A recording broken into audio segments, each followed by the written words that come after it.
Thank you for listening to The Leader. We bring you the Evening Standard's news analysis and commentary every day at 4 p.m. You can subscribe through your podcast provider, and please do share the show with your friends. Now, from the Evening Standard in London, this is The Leader. Evening Standard, it's your Evening Standard.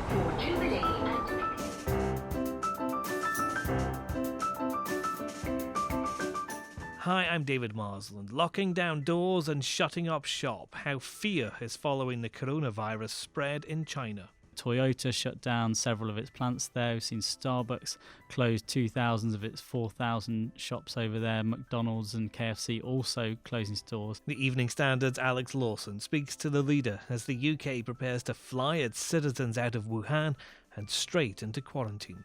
Also, when Boris Johnson became Prime Minister, I guess we all thought that the special relationship between Britain and the US would be improved through his friendship with Donald Trump. But it hasn't necessarily worked out that way. US correspondent David Gardner on tension between the White House and Downing Street with America's Secretary of State Mike Pompeo in London. And Pistols, The Clash, the Buzzcocks, the Jam, the Stranglers, they all played there. It just has a reputation for being a great place to see music. protecting grassroots music, arts correspondent Robert Dex hails special status being given to the iconic 100 Club in London.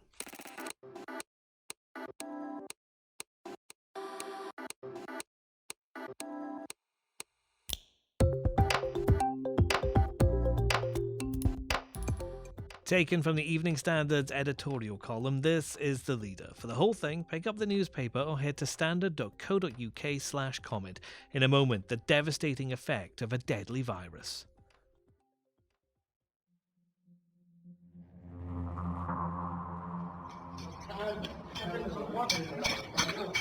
Inside Wuhan, barricades go up in a city being locked down. With the streets empty, it's being compared to a ghost town. But the 11 million people who live there are refusing to be cowed by coronavirus.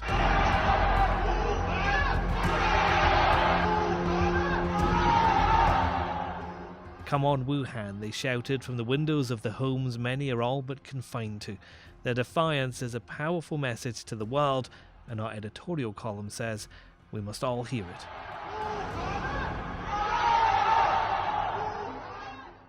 What should the response be? Alarm is natural. Panic can be avoided if the world works together. Already there are good signs. The World Health Organization is taking the lead. Work has begun in several places on a vaccine. It has a very good chance of being effective. Although even if it is ready for testing by the summer, it would not be set for widespread use until next winter. Through cooperation and openness, the coronavirus can be managed. But, as often happens with flu, the bad news is that things will get worse before they get better.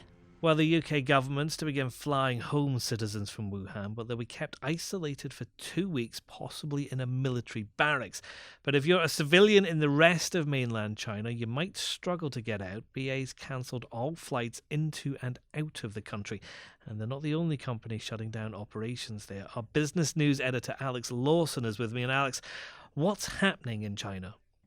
Yeah, so I think what we've seen is in the early days of the virus outbreak that the obvious companies you'd expect to be affected, the hoteliers, the travel companies, the retailers, including Burberry, which is one of the biggest British brands, have seen an effect. And now we're seeing that sort of next wave of companies react to this outbreak. So today we've seen Toyota shut down several of its plants there. We've seen Starbucks close 2,000 of its 4,000 shops over there. McDonald's and KFC also closing stores. We've also seen British Airways suspend direct flights to mainland China until March.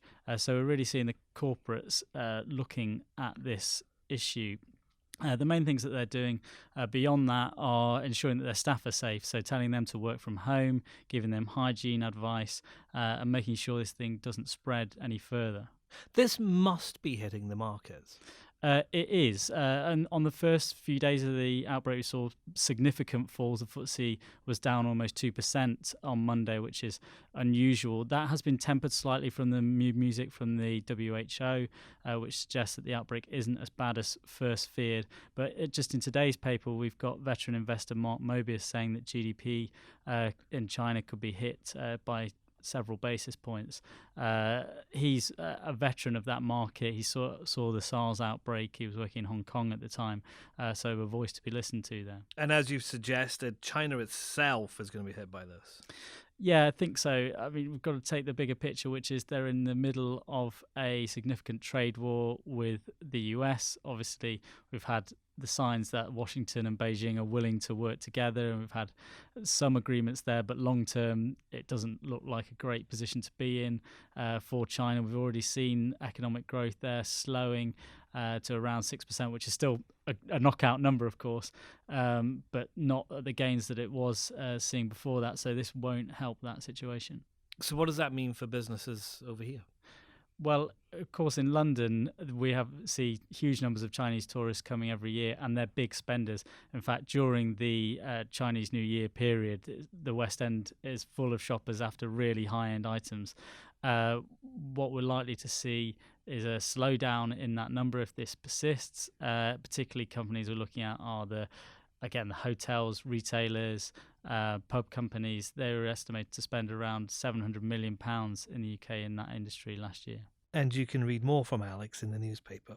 We also have up-to-the-minute coronavirus updates on our live blog at standard.co.uk. And for the latest video coverage, visit the Evening Standard on YouTube. Next. I think it is absolutely vital that people in this country do have access to the best technology available, but that we also do absolutely nothing to imperil our relationship with the United States. Boris Johnson says Huawei's involvement with 5G in the UK won't affect the relationship with the US. Does Secretary of State Mike Pompeo agree?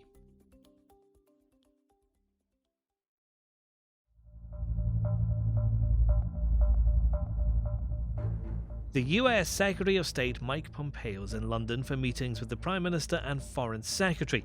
That's a day after the UK rejected American concerns over Huawei's involvement in 5G here, and it's not the only cause of tension between the two countries right now.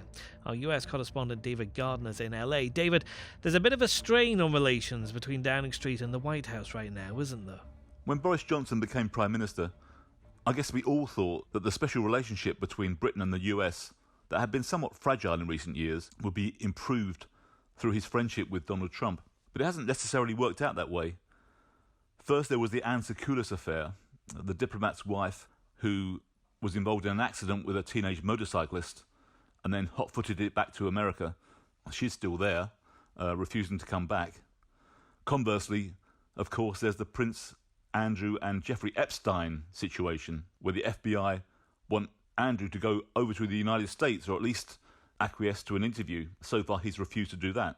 It reminds me somewhat of the whole situation in Love Actually, the movie, where Hugh Grant's Prime Minister stands up against the American president. In this case, of course, there's no David Beckham's left foot, maybe Harry Kane's hamstring.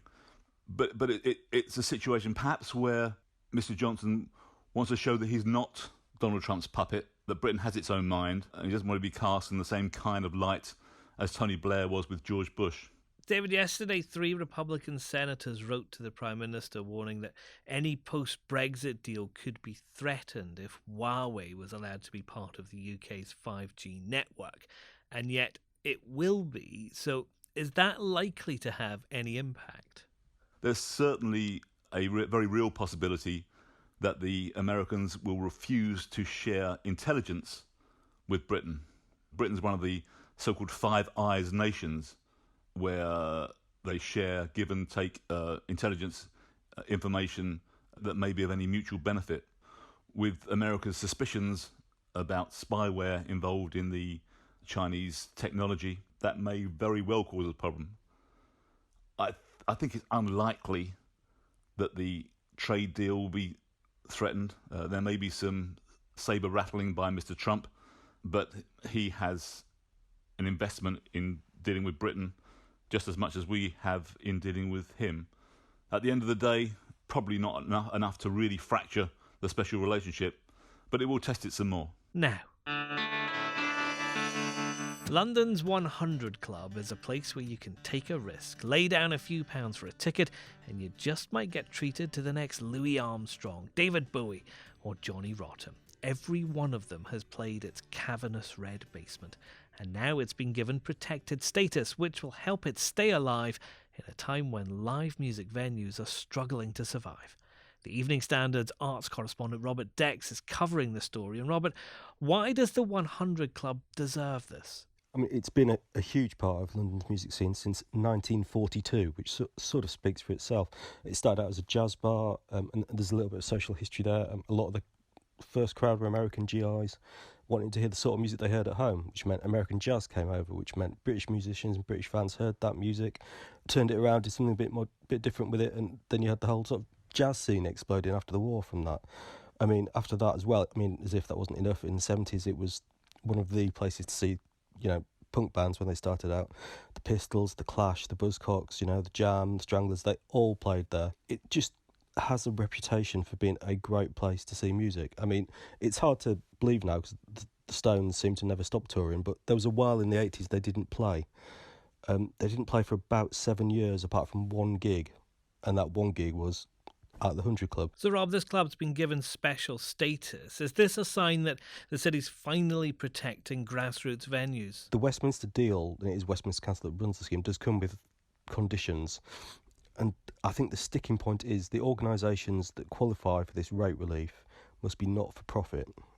Now, I know local government is starved of money and they don't give away cash easily, but I think at some point they're going to have to look at maybe some kind of rate relief, maybe not 100%, but on a sliding scale, to places that are for-profit venues, because things really are that difficult, and they will lose these venues if they don't do a bit more to help. But in a social media world where YouTube makes stars, do new artists still need stages to perform in front of audiences? I would say YouTube often makes a certain kind of star, and perhaps places like the 100 Club make a different type of star. People who are perhaps more interested in the craft of live music than, say, what they can do in the studio. We will always need stages. I mean, it's not even actually just about live music. I mean, the 100 Club is famous for being one of the first places to have a Northern Soul night in London. Now, those Northern Soul records, you can hear them on the radio, you can go on YouTube, but the people who love that music want to be with other people who love that music, listening to it at the same time. It's that simple. So yeah, we definitely need venues like the 100 Club, but we need more to be done to help them. And that's The Leader. Subscribe through your podcast provider and get in touch with us on social media with the hashtag The Leader Podcast. We publish every day at 4 p.m, so let us know what you'd like to hear. We'll be back tomorrow.